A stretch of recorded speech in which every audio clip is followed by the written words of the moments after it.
네, 그럼 지금 바로 트랙 1 네 번째 세션을 시작하겠습니다. 네 번째 세션에서는 LLM 기반 어토노머스 에이전트에 대해 설명해 주신다고 하는데요. 네 번째 세션을 진행해 주실 LG전자 이동훈 책임연구원님을 지금 바로 모셔보도록 하겠습니다. 여러분 힘찬 박수 부탁드립니다.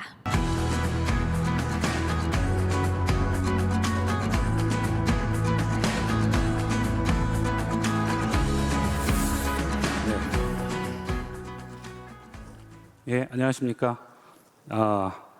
LLM 기반 오토노머스 에이전트 이 세션 발표를 할 이동훈 책임입니다. 저는 LG전자 CTO 부문 인공지능연구소 소속이고요.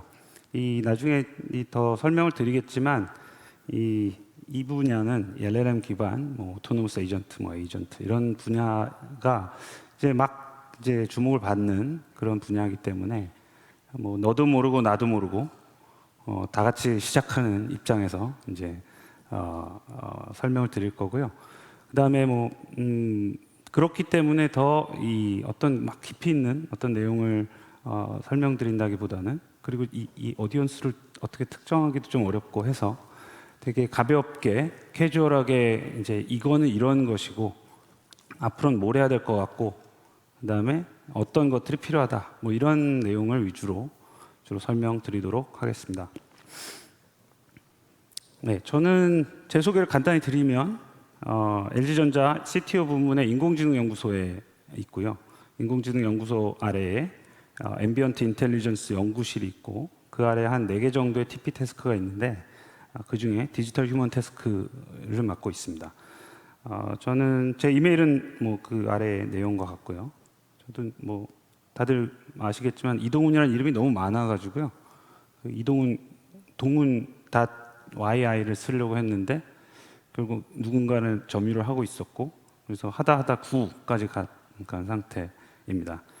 심지어는 저희 그 연구실에도 같은 이름이 동명이인 분이 계셔가지고 저는 yi를 쓰고 그분은 le를 쓰기 때문에 저는 y동훈, 그분은 l동훈 이렇게 불리는 상태이고요. 저는 최근 업무를 좀 간단히 좀 소개를 드리면, 제가 2018년도에 이 LG전자 입사를 했고요. 19년부터 이제 신호처리 알고리즘 개발 쪽을 맡았고, 그래서 시범 서비스나 통합 개발 이쪽으로 좀 업무를 많이 했습니다.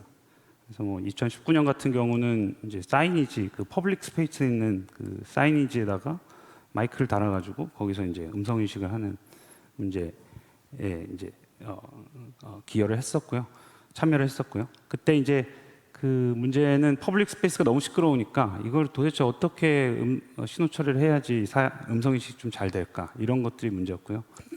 그래서 실제로 그 신도림역에 그 디큐브 시티가 있는데 거기에서 이제 이 음성 인식 사이니지를 설치를 해가지고 서비스를 했었고요.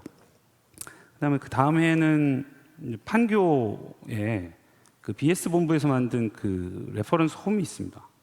거기 그 판교 홈이라고 우리가 띵큐 홈이라고 많이 불렀었는데요. 거기에 이제 스마트 미러들이 많이 들어가게 되고 거기에 음성 인식이 탑재되고 이 판교 홈을 계속 운영하면서 이제 여러 가지 이슈들 같은 것들 대응하고 초기에 탑재하고 이런 걸 하려고 판교 쪽에 많이 다녔죠. 왔다 갔다 많이 했었고요. 이때 재밌었던 거는 이제 스마트 미러가 여러 개가 있는데 여러 개의 같은 기동어를 쓰기 때문에 하이엘지 하면 전부 다 반응을 하게 되잖아요. 그래서 그럴 때 어떻게 하나의 기기를 선택해 줄 것인가, 이런 것들 이제 적용하는 일이 좀 재밌었습니다. 그 다음에는 디지털 휴먼이 들어간 이제 AI 컨시어지 통합 개발 쪽에 개발 PL 역할을 했었고요. 이때 그렇죠. 개발 PL 역할이다 보니까 이제 전체 시스템을 보고 이제 각 그 개발 그 모듈들, 개발 그 부서들과 이제 조율하고 이런 역할들을 좀 많이 했었습니다. 그래서 이게 곤지암 리조트의 좀 시범 서비스가 됐었고요. 네, 그렇고요. 작년 같은 경우는 아톰 스마트홈, 그러니까 아톰이라고 저희 그 AI 플랫폼이 있습니다. 에지 전자 AI 플랫폼이 있는데 그 아톰은 여러 가지 그 AI 소위 그 이네이블러라고 하는 그러니까 AI 기술로 실제 뭔가가 이루어지게 하는 그 기술들을 여러 개가 탑재가 되어 있는데 그 기술들을 활용하면 스마트홈에서 어떤 뭐 경험이 가능하다 이런 내용들을 이제 POC를 했었고요. 데모 통합 개발하는데 또 역할을 했었고 올해는 디지털 휴먼 태스크를 맡아서 이제 동작 생성 기술 개발 쪽을 하고 있습니다. 동작 생성 기술은 어떤 거냐면 이제 디지털 휴먼이 있으면 오디오를 넣어줬을 때 어떤 입모양을 보여주는지 어떤 표정을 지어야 되는지를 만들어내는 모델이나 아니면 뭐 텍스트나 어떤 뭐 액션 클래스를 줬을 때 몸 동작을 어떻게 만들어낼 것이냐 이런 모델들 개발하고 전체 디지털 휴먼 시스템 뭐 상용화를 위한 어떤 시스템을 재설계하고 최적화하고 뭐 이런 역할도 했었고요. 그와 병행해서 올해 뭐 한 몇 개월 안 된 것 같은데 이제 오토노머스 에이전트 기술 쪽도 같이 검토를 하고 있습니다. 그래서 이게 왜 이렇게 뭐 길게 이렇게 최근 업무를 이렇게 설명을 하냐 도대체 의문을 가지실 시점이 됐는데 그 이유는 사실 제가 잘 보시면은 이게 결국에는 AI 어떤 사이언스 그러니까 뭐 모델 개발, 뭐 알고리즘 개발 쪽 업무보다는 이 엔지니어링 쪽 업무를 많이 했다는 거를 보실 수 있을 것 같고요. 그래서 이거를 근데 그거가 이 오토노머스 에이전트랑 무슨 상관이냐? 이 오토노머스 에이전트는 이 어떤 AI 그 모델을 만들어낸다기보다는 그 AI 모델 그 거대 얻은 모델을 잘 활용해가지고 어떻게 좋은 서비스를 할 수 있느냐, 어떤 일들을 할 수 있게 만들 수 있느냐. 결국 엔지니어링 쪽 측면이 많이 있기 때문에 많이 있다. 그래서 AI 엔지니어들을 많이 필요로 한다. 그래서 어떤 블로그 포스트에는 AI 엔지니어의 그 부상, 그러니까 Rise of the AI Engineer 뭐 이런 블로그도 본 것 같습니다. 그래서 갑자기 이 얘기를 하는 이유는 사실 저희가 이제 우수한 인재가 많이 필요하고요. 그래서 AI 엔지니어링 그 능력을 많이 가지신 분들 가운데 관심 있으신 분들은 오늘 발표를 한번 보시고 재밌을 것 같다. 그러면 좀 연락 주시면 저랑 재밌는 일을 해볼 수 있을 것 같습니다. 네. 너무 길어졌고요. 네, 저 크게 보면은 오토노머스 에이전트, 그다음에 아톰, 아까 말씀을 간단히 드렸죠. 아톰 그리고 스마트홈에 대한 내용, 그리고 오토노머스 에이전트가 어떻게 동작하는 거냐 실제로 되게 하이 레벨에서 그냥 간단하게 설명을 드릴 거고요. 그다음에 앞으로 어떤 기술들을 만들어 가야지 오토노머스 에이전트의 꿈을 펼칠 수 있을 것이냐, 뭐 이런 내용을 좀 설명드리겠습니다. 네. 자, 오토노머스 에이전트는 여러 가지 이름으로 알려져 있고요. 뭐 LLM 베이스드 AI 에이전트라고 부르는 사람도 있고, LLM 오그멘티드 오토노머스 에이전트라고 부르는 사람도 있고, AI 에이전트라고 부르는 사람도 있고, 이름이 아주 다양하게 알려져 있습니다. 이유가 뭘까요? 왜냐하면 만든 지 얼마 안 됐기 때문이고요. 뭔가 이렇게 이스태블리시 된 게 없기 때문이죠. 그래서 그냥 사람들이 그냥 자기 부르고 싶은 대로 부르는 겁니다. 그래서 LLM 파워드 에이전트 뭐 이렇게 부르는 사람들도 있고요. 어떤 일을 할 수 있느냐? LLM의 추론 능력을 활용해서, 근데 이 추론 능력이 활용했다고만 하면 좀 너무 그 표현이 좀 약한 것 같고, 적극적으로 활용해서 문제 해결을 위한 어떤 문제가 주어졌을 때, 사용자 요청이 있을 때 그 작업들을 하위 작업들 설계를 하고, 그다음에 계속 그 진행 상황을 보면서 그 작업 리스트를 계속 수정을 하고, 그다음에 각 하위 작업에 대해서 어떤 도구를 선택해야 될지를 결정하고, 그 도구를 선택한 도구를 어떻게 실행할지도 이제 알아서 잘 수행을 하는 것이죠. 그래서 이런 일련의 과정들을 자율적으로 수행한다, 할 수 있다.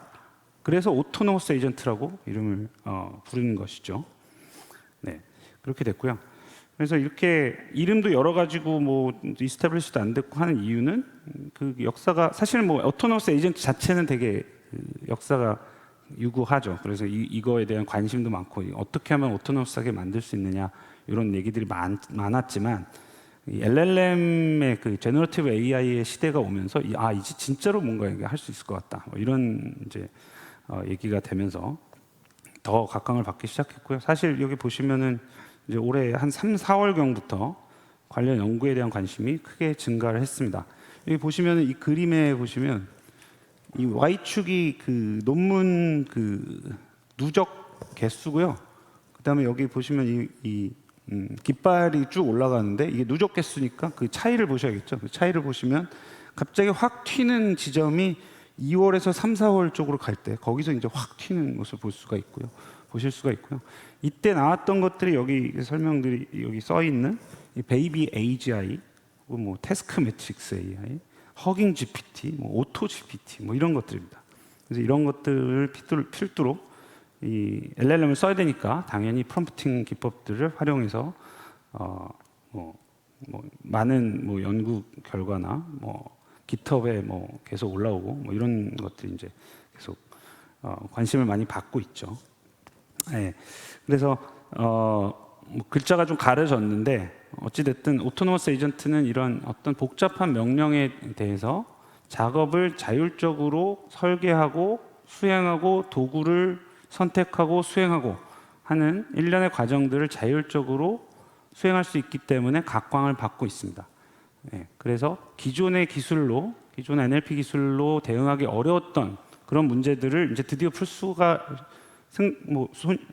용이하게 풀 수 있는 상태로 만들어줄 수 있다.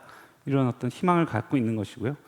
그래서 보면 뭐 복잡한 명령들 그리고 뭐 인텐트가 여러 개, 그 의도가 다중 의도인 것들, 그리고 갑자기 무슨 어떤 추상적인 뭐 명령들에 대해서도 뭐 대응할 수 있다. 뭐 이런 것들이 이제 장점으로 볼 수가 있습니다. 네, 오토노머스 에이전트의 아톰에서는 어떤 역할을 하느냐? 아톰이 도대체 뭐냐라고 물어보시겠죠. 아톰은 이 줄임말은 사실 여기 안 써놨네요. 안 써놨는데 Ambient Computing Technologies of Multiverse입니다. 그래서 이 아톰인데 결국 앰비언트 테크놀로지들이고 멀티버스라는 거는 이제 뭐 현실 세계와 뭐 가상 세계 모두 이제 앰비언트 테크놀로지를 가지고 기술을 가지고 좋은 서비스를 하겠다는 의미이고요. 그래서 아톰은 LG전자 전사 AI 플랫폼으로 개발 중이고요. 그 여러 가지 AI 이네이블러 기술들 실제로 뭐 동작할 수 있는 그런 기술들을 실현하는 그 생각에 있는 그런 어떤 기능들을 실현할 수 있는 그런 기술들을 많이 포함하고 있습니다. 크게 보면은 여기 보시면 뭐 인텔리전트 센싱 부분 이제 뭐 센서들이 이제 저희 제품들에 많이 들어 있잖아요. 그걸 어떻게 데이터를 잘 수집할 것이냐 그런 그리고 혹은 뭐 엣지에서도 일부 뭐 모델들이 돌 수가 있겠죠. 그래서 인텔리전트 센싱 부분, 그다음에 인터랙티브 AI 부분, 그리고 컨텍스추얼 언더스탠딩 부분, 그리고 오토노머스 에이전트 그렇게 이런 한 크게 이런 한 네 가지 정도의 네 가지 정도로 꼭지로 이제 구분할 수가 있고요. 이거를 엮어서 설명을 드려보면 자사 제품이나 혹은 뭐 다양한 센서들에서 획득한 데이터를 바탕으로 이제 사용자 이해와 상황 이해 같은 것들을 이제 수행을 하게 되겠고요. 사용자 이해는 뭐 예를 들자면 뭐 보이스 아이디 같은 것도 할 수 있을 것이고, 그다음에 뭐 STT 그러니까 뭐 음성 인식도 사용자 이해라고 볼 수도 있겠죠. 뭐 페이스 아이디를 할 수도 있을 것이고 여러 가지 사용자에 대한 이해, 그다음에 그 상황에 대한 이해, 뭐 멀티모달 데이터를 가지고 이게 어떤 이벤트다, 지금 어떤 상황이다, 이런 어떤 씬이다 이런 것들을 이제 판단하는 그런 것들이 이제 컨텍스추얼 언더스탠딩 부분이라고 할 수 있을 것 같고요. 그래서 사용자 이해와 상황 이해를 바탕으로 어떤 이런 상황인데 뭔가를 해줬으면 좋겠다는 요청을 에이전트 쪽에다가 이제 던지면 이제 에이전트는 이런 거니까 이거는 이렇게 해서 이런 도구를 써서 이렇게 수행하면 되겠다는 것들을 이제 수행하는 수행자로서의 역할을 한다고 볼 수 있겠습니다. 아톰은 이제 지금은 이제 스마트홈 공간을 시작으로 적용을 할 생각인데 이제 점점 더 다양한 인간 생활 공간으로 확장을 계획하고 있습니다. 뭐 뭐 되게 자연스러운 흐름들이죠. 이게 집에서부터 시작해서 이제 점점 더 확대해 나가는 그런 방향이라고 생각하시면 되겠습니다. 예, 스마트 홈에서 그러면은 이 오토노머스 에이전트 기능 뭐 말은 했는데 어떤 응용 예시가 있을까를 좀 간단히 설명을 좀 드려볼게요. 첫 번째로 스마트홈 루틴 생성 뭐 이런 쪽이 있을 것 같습니다. 루틴 생성, 변경, 실행하는 부분. 루틴이 기본적으로 생각해 보면은 루틴은 한 가지 명령이 아니잖아요. 명령이 여러 가지 명령이 있고요. 근데 그거를 이제 대화로 이제 명령을 줄 수도 있을 것 같아요. 지금은 전혀 그렇게 돼 있지 않죠. 그래서 뭐 예를 들어서 뭐 에어컨을 끄고 공기청정기 끄도록 뭐 외출 루틴을 만들어줘. 그러면 이거는 에어컨하고 공기청정기 둘 다 끄는 거구나. 두 개를 다 이해를 해야 되고 그걸 가지고 루틴을 저장하고 실행하는 그런 부분이 있을 것 같고요. 뭐 루틴을 만들었으면 당연히 변경하거나 뭐 삭제하거나 뭐 그런 부분도 당연히 가능해야겠죠. 그래서 이런 것들도 이거를 잘 이해를 해야 됩니다. 먼저 이해를 하고 그걸 어떻게 수행할지를 에이전트가 잘 해줄 수 있다. 왜냐하면 이건 기본적으로 루틴은 복잡한 명령이니까 잘 할 수 있다. 이런 거죠. 그리고 이건 사용자가 직접 요청할 수도 있겠지만 뭐 아까 말씀드렸던 어떤 컨텍스추얼 언더스탠딩 기술들이 있다면 패턴 사용자들이 그 가전 사용하는 패턴을 파악할 수가 있을 것이고요. 그래서 그 패턴 파악한 것을 바탕으로 루틴이 자동 실행된다든지 루틴이 제한된다든지 뭐 이런 방향으로도 진행될 수 있습니다. 다음으로는 이제 복잡한 명령에 대한 대응인데요. 복잡한 명령은 뭐 예를 들자면 뭐 이런 거죠. 오늘 날씨 알려주고 그 날씨에 맞게 에어컨 희망온도 설정해줘.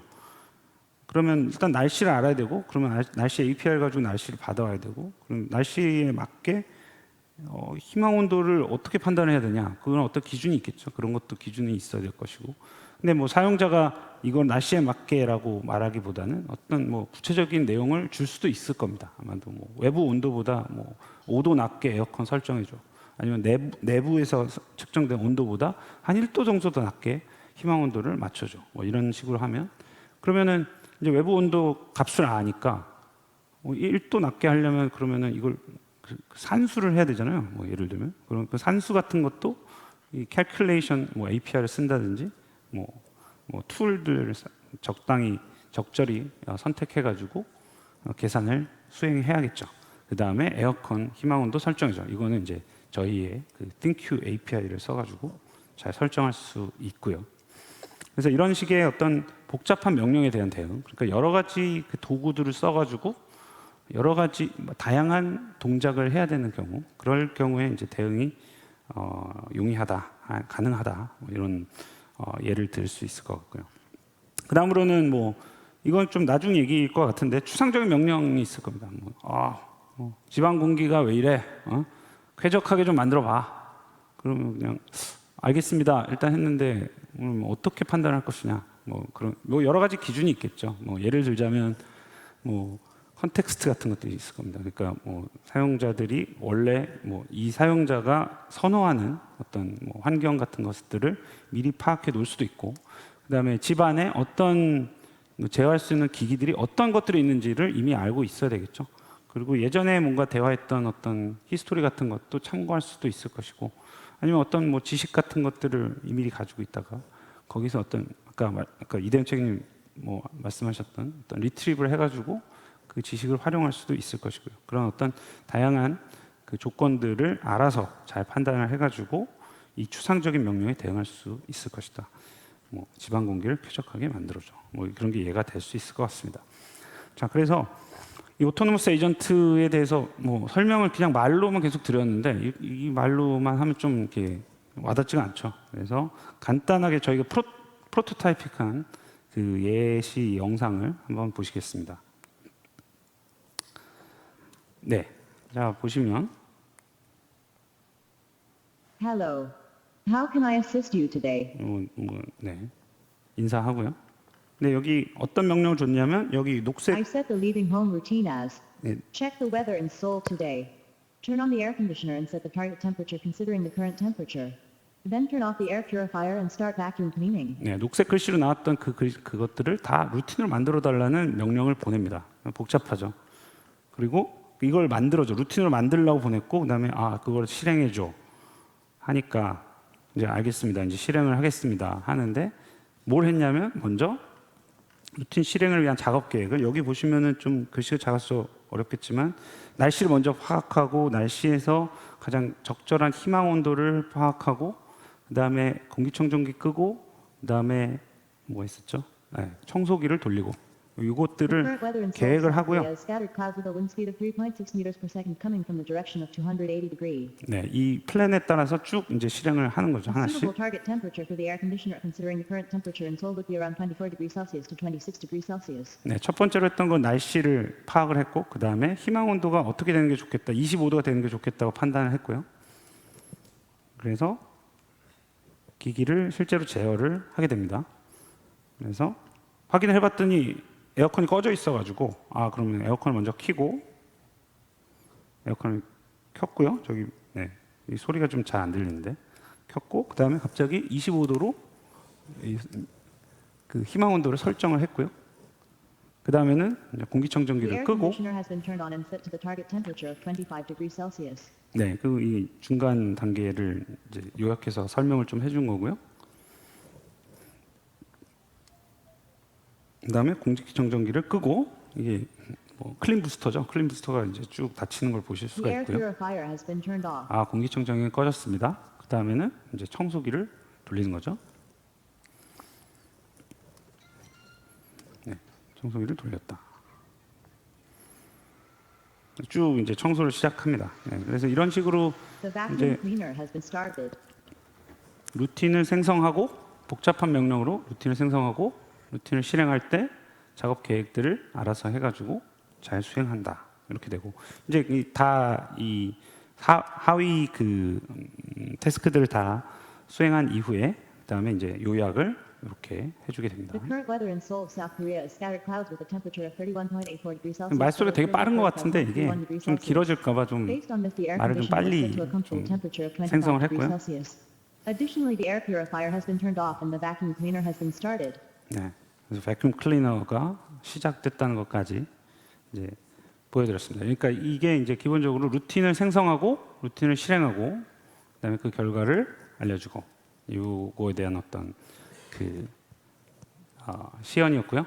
그 다음은 이제 아까 말씀드렸던 복잡한 명령들입니다. 복잡한 명령 예를 들면 지금 한 번에 구글 검색으로 찾을 수 없는 그런 질문들. 지금 여기서 나온 거는 이강인이 작년 시즌에 몇 골 넣고 소속팀이 어디였고 그다음에 어디로 이적했냐 뭐 이렇게 물어봤는데 Kang and 그러니까- scored 6 goals during the 2022-2023 season in La Liga. 네, 여기서 플래닝에서 저 위쪽에 있는 플래닝에서 했던 게 그럼 골수를 찾고 이전 소속팀 찾고 지금 소속팀 찾아 이렇게 돼서 첫 번째로는 6골을 Kang 넣구나. played for Malaga during the 2022-2023 season in La Liga.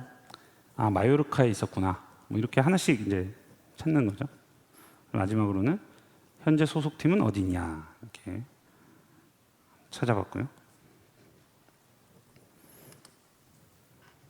The most recent team Kang and Lee has moved to is Paris Saint-Germain. 파리 생제르맹으로 이적했다. 그죠? 그래서 이것들이 이제 지금 다 구글 검색을 통해서 지금 뭐 그 정보들을 받아오고 있는데 꼭 구글 검색이 아니라도 다른 뭐 API 적절한 API들이 있다면 그런 API를 He 활용할 scored 6 수도 goals 있습니다. for Malaga during the 2022-2023 결국엔 season in La Liga. 이 He has 작업 recently moved to Paris Saint-Germain. 작업을 수행한 결과를 요약해 줬죠. 그래서 이강인은 작년 시즌에 6골을 마요르카에서 넣었고 파리 생제르맹으로 이적했구나. 네, 그래서 고마워, 안녕 이렇게 뭐 이런 식의 시나리오들을 구현할 수 있다. 이것이 오토노머스 에이전트의 장점이다는 시연이었습니다. 이게 뭐 근데 이거 진짜로 한 거야? 뭐 이렇게 의심을 가질 수가 있죠. 근데 뭐 진짜로 한 거는 맞고요. 네. 자 그러면 이제 뭐 어떻게 뭐 돌아가는 예시는 보긴 봤는데 그러면 이건 진짜로 어떻게 그 안에서 어떻게 도는 거야? 이런 게 좀 궁금하실 수 있습니다. 그리고 아까 제가 제일 처음에 말씀드릴 때 LLM을 활용했다라고 얘기하면은 조금 그 표현이 조금 약한 표현인 것 같다. 적극적으로 활용했다는 그 이유가 도대체 뭐냐 이거를 좀 이제 설명을 드리려고 하고요. 네, 요거부터 먼저 설명을 드리겠습니다. 네, 여 위에 있는 저 그림이 이제 사용자이고요. 사용자가 이제 유저 리퀘스트를 이제 보냅니다. 사용자 리퀘스트를 보내면 이제 에이전트 내에 어떤 태스크 플래너가 근데 다시 한번 좀 잠깐 설명을 드리면 지금 이 구조는 이 에이전트를 어떻게 구조를 잡느냐에 따라서 많이 달라질 거고요. 이 에이전트 구조는 제가 지금 그 시연 영상에서 보여드렸던 그 동작을 위해서 이런 구조를 가져갈 수 있다는 설명을 드리는 것입니다. 그래서 이 구조는 뭐 많이 바뀔 수가 있고요. 네. 그래서 유저 리퀘스트가 들어오면 뭐 예를 들자면 뭐 루틴을 뭐 어떻게 복잡하게 만들어줘 뭐 이렇게 되겠죠. 아니면 루틴을 실행해줘라고 할 수도 있고 아니면은 이 강인을 예로 들까요? 이 강인의 뭐 여러 가지 정보를 찾아줘라고 내려오면 이제 태스크 플래너는 그래? 이거에 대한 답을 하기 위해서는 이런 검색을 해야 돼라는 플래닝을 여기서 해주게 되고요. 그러면 그 플래닝을 하면 한 3개 정도의 서브태스크가 생겨났고 그 서브태스크에 대한 각각을 수행하는 태스크 엑서큐터로 하나씩 서브태스크들을 내려주게 됩니다. 하나를 내려주면 예를 들어 뭐 몇 걸 넣는지 찾아줘가 되겠죠. 네, 검색한다 이렇게 되면 태스크 엑서큐터로 내려오고요.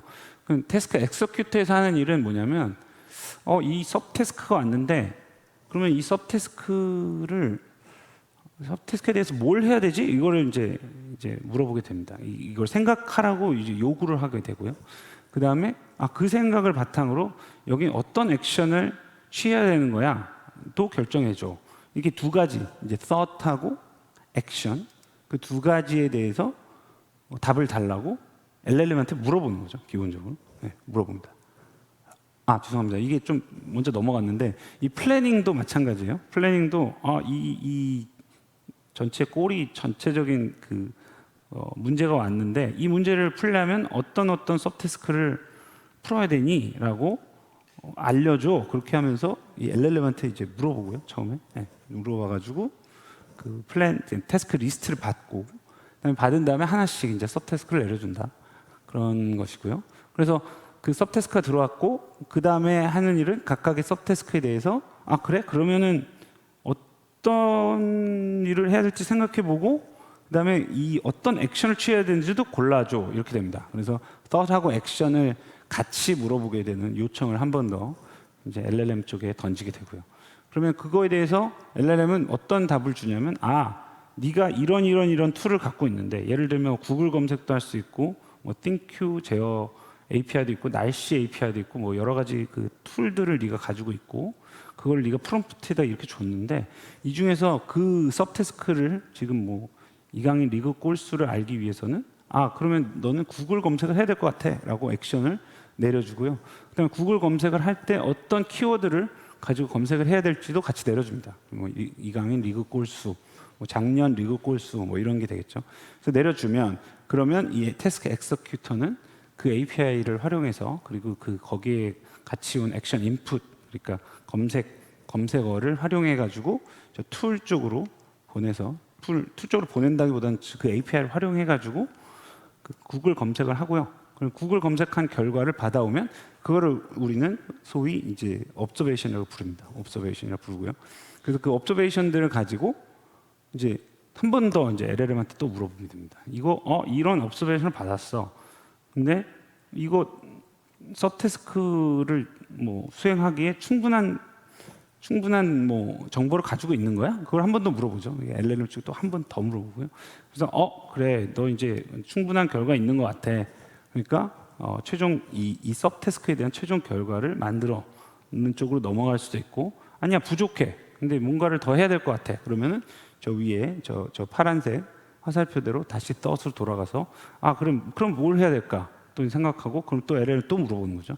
그래서 이 적극적으로 활용한다는 뜻은 LLM한테 계속 물어본다는 뜻입니다. 계속 물어본다. 그래서 플래닝할 때도 물어보고 생각할 때도 물어보고 액션을 정할 때도 물어보고 observation을 가지고 판단을 내릴 때도 물어보고 그래서 이 LLM에 대한 요청이 계속 일어나게 되는 것이죠. 네, 계속 일어나죠. 그래서 보면 벌써 플레잉 할 때 한 번, thought 액션 할 때 한 번, observation에서 파이널 앤서로 가야 되는지 판단할 때 한 번. 그래서 아시겠죠? 그래서 이런 식으로 계속 그 기본적인 동작이 된다는 것을 설명드렸습니다. 그래서 이걸 딱 보시면 이제 그럼 LLM 성능이 되게 중요하겠구나 이런 생각을 하시게 될 것 같고요. LLM의 성능이 떨어지면 이 동작을 완수할 수 있는 그 정확도가 대단히 떨어지게 되고요. 저희가 요즘 테스트를 하는 거 해보면은 GPT-4를 쓸 때와 GPT 3.5 터보를 쓸 때와의 어떤 그 성능 차이가 확연하게 드러납니다. 근데 이제 대신에 3.5 터보는 속도가 훨씬 빠르기 때문에 이거를 잘 활용해서 어떻게 프롬프팅을 잘하면 좋은 답을 줄 수도 있지 않느냐 이런 식으로도 이제 많이 좀 고민을 하고 있고요. GPT-4를 쓸 경우에는 되게 그 추론 능력이 좋아서 거의 정확도가 높은 정확도로 작업을 수행하는 경우를 많이 보게 됩니다. 네, 그래서 자, 이 오토노머스 에이전트의 그러면은 이 에이전트 아까 보여드린 그 부분은 가장 핵심적인 부분만 이제 좀 설명을 드린 것이고, 그러면 여기에 어떤 주변의 필요 요소들이 있으면 될까 이런 걸 좀 생각해 볼 수가 있죠. 그래서 보시면은 먼저 아까 쭉 내려오면서 아까 동작에서 쭉 내려오면서 봤던 것이 이제 플래닝도 해야겠지만 플래닝도 해야겠지만 먼저 액션을 선택하는 부분이 있습니다. 액션을 선택하고 도구를 선택하는 것이죠.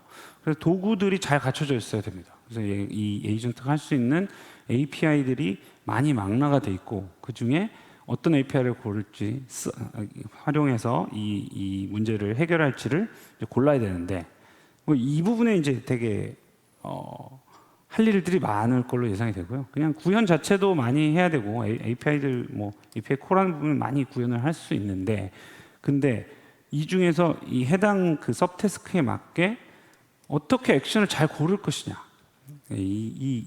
그러면 API 예를 들면 API가 막 수백만 개가 있는데 수백만 개 중에 그냥 텍스트 하나 그 딸랑 그 명령 내려온 걸 가지고 어떻게 이 API를 잘 고를 수가 있느냐.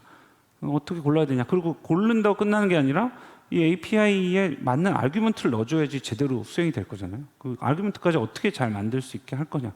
아니 근데 그러면 API는 계속 또 업데이트가 될 거잖아요. API 규격, 연동 규격이 계속 바뀌는데 이걸 어떻게 그걸 유지를 할 것이냐.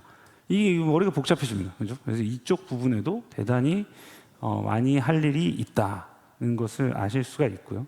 생각해 보실 수가 있고요. 그래서 이 툴 부분, 그 다음에 external API 활용하는 부분. 그러면 그냥 툴을 그냥 쓰기만 할 거냐? 우리가 만들 수는 없냐? 툴 크리에이션에 대한 부분도 이제 생각할 수가 있겠습니다. 그래서 이 툴 부분에 대해서 할 일이 많을 것 같다. 자, 그 다음에는 이제 지금 보시면은 아까도 말씀드렸지만은 기존의 대화 히스토리나 지금 이번 세션의 대화 히스토리도 또 기억을 했다가 그 응답을 작업을 수행할 때 활용할 수 있으면 좋겠죠. 그래서 메모리 부분도 이제 좀 고려해야 될 부분입니다. 그래서 숏텀 메모리라고 하면 흔히 그 이번 세션에 대한 그 대화 히스토리를 얘기를 하고 롱텀 메모리면은 이번 세션 말고 그 이전의 대화 히스토리들을 쭉 가지고 있다가 그 내용을 반영하는 부분이 될 것 같고요.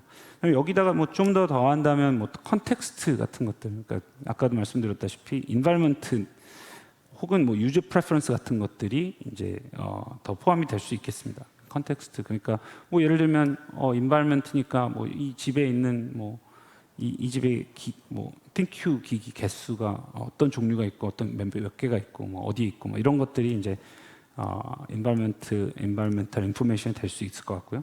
그다음에 유저 프레퍼런스 같은 것들이 사용자들이 이미 어떤 선호하는 온도가 있다든지 이런 정보들이 미리 어딘가에 저장이 돼 있을 수 있고 사용자가 입력할 수도 있겠죠. 아니면 contextual understanding 모델이 그것을 파악해 놨을 수도 있겠습니다. 그리고요. 그다음에 여기다가 한 가지 더 아까 설명드리면서 나왔던 것이 이제 난리지 같은 것들이 여기에 이 메모리 쪽에 이제 포함될 수가 있을 것 같고요. 뭐 예를 들면 뭐 우리 LG전자 같은 경우는 매뉴얼 같은 것들이 여기 들어갈 수 있을 것 같고, 매뉴얼을 지식화해가지고 지식 그래프화해가지고 여기다 넣어놓은 다음에 필요할 때 리트리브 해가지고. 근데 이 결과들은 이 메모리들은 결국에는 어디로 들어가냐면 LLM한테 요청을 보낼 때 프롬프트에 반영이 돼야 되는 거죠. 네. 프롬프트에 반영돼서 이 반영된 결과들을 LLM한테 보내고 거기에 대한 결과를 받아서 활용한다. 뭐 이런 형태가 될 겁니다. 그래서 먼저 툴 같은 요소들, 그다음에 메모리. 그래서 어떻게 이 메모리를 잘 활용할 거냐, 컨텍스트를 잘 활용할 거냐, 그 지식들을 어떻게 잘 끌어와서 LLM의 한정적인 지식을 보강할 거냐, 이런 문제에 대해서도 할 일이 아주 많을 것으로 예상이 됩니다. 그리고 플래닝 쪽, 플래닝하고 액션 셀렉션 쪽은 뭐 결국에는 이제 리즈닝 하는 거죠. LLM을 가지고 리즈닝을 하는 부분이고요.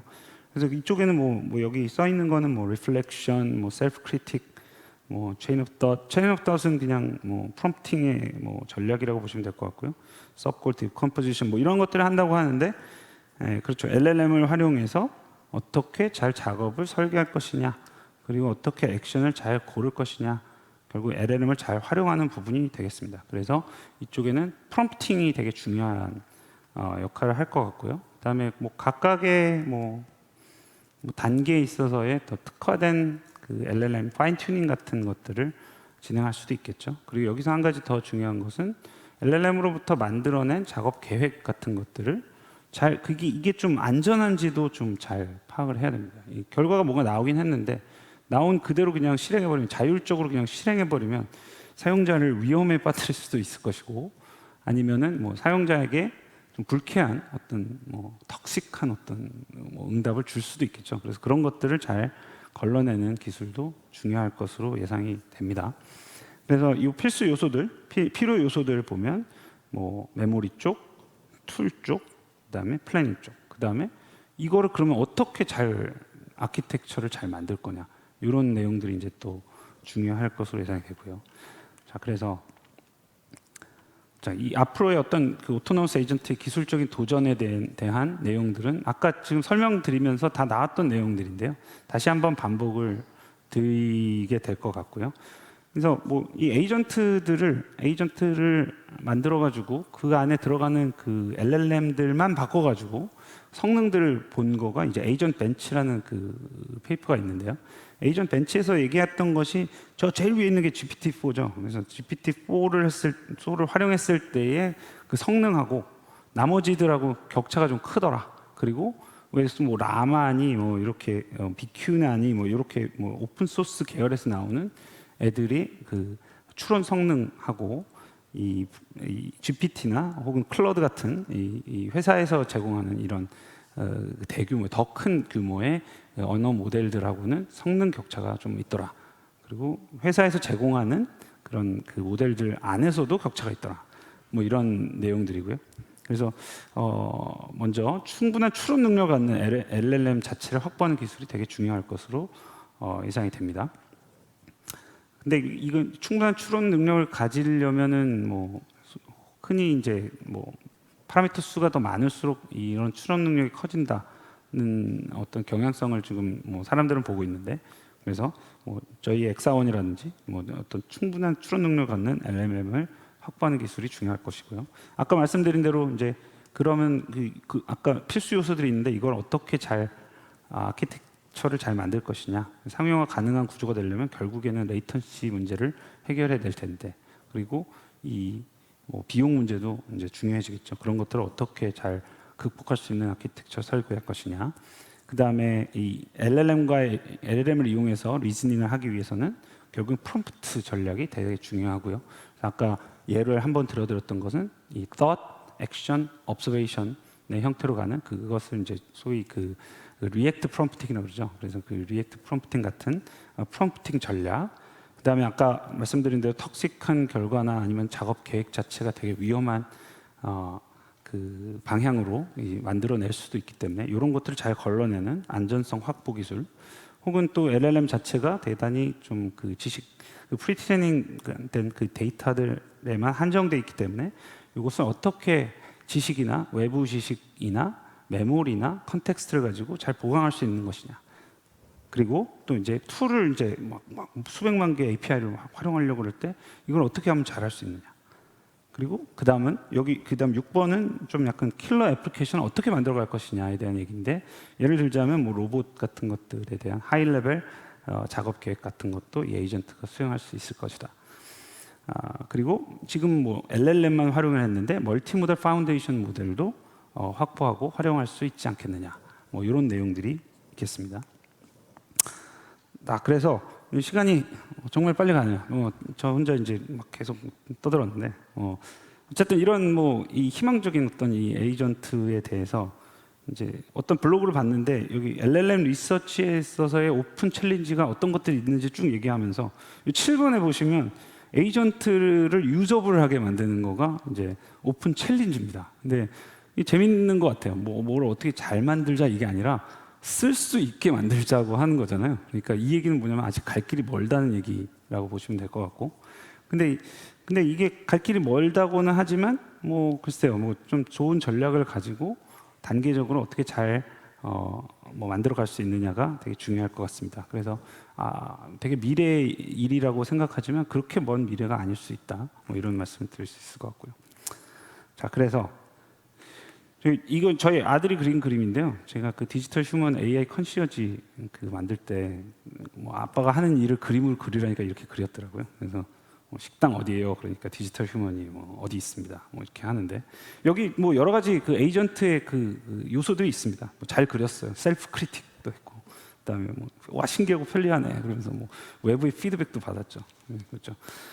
그래서 어찌됐든 제가 여기 뭐 이 그림을 보여드린 이유는 이렇게 뭐 모든 사람들이 좀 신기하고 편리하네 이런 말을 할 수 있는 그런 기술들을 좀 계속 잘 만들어 가고자 합니다. 그래서 관심 있으신 분들 꼭 연락 주시고요. 네, 발표는 이것으로 마치도록 하겠습니다. 감사합니다. 네, 바로 질의응답 시간 가져보도록 하겠습니다. 시간 관계상 질문은 한 가지만 받아보도록 하겠습니다. 질문 사항 있으신 분은 손을 들어주시기 바랍니다.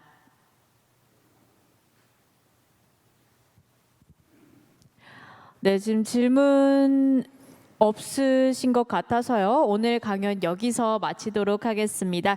그러면 지금 네 번째 세션 발표를 맡아주신 LG전자 이동훈 책임연구원님께 다시 한번 큰 박수 부탁드립니다. 네, 감사합니다. 어토노머스 에이전트의 가능성의 한계를 뛰어넘기 위한 기술적 도전이 더욱 기대가 됩니다.